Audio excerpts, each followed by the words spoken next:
Looking for new ways to cook with ground beef? We're having a pizza party today at the Mr. Food Test Kitchen. Howard shows us how to make his beefy garlic pizza. Raise your hands if you like pizza.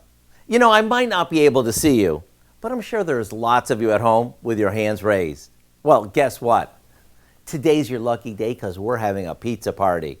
Instead of serving up the same old cheese pie, we thought it'd be fun to make a beefed up pizza that is nothing short of spectacular. We start by sauteing some ground beef along with a bit of garlic until no pink remains.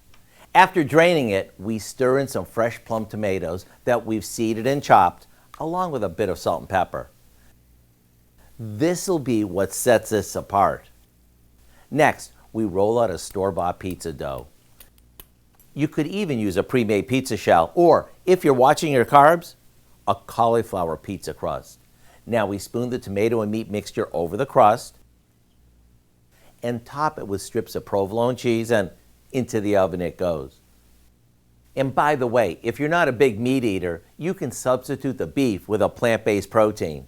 Once the crust is golden and the cheese is melted, all that's left to do is cut it into wedges and dig in. Talk about something that everyone loves and that's so darn easy and budget friendly.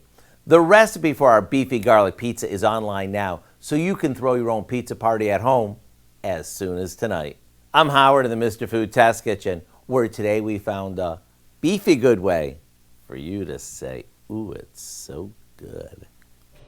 It's a lot of meat on one pizza. You can find this recipe along with a lot more good food from the Mr. Food Test Kitchen online. Just go to our website.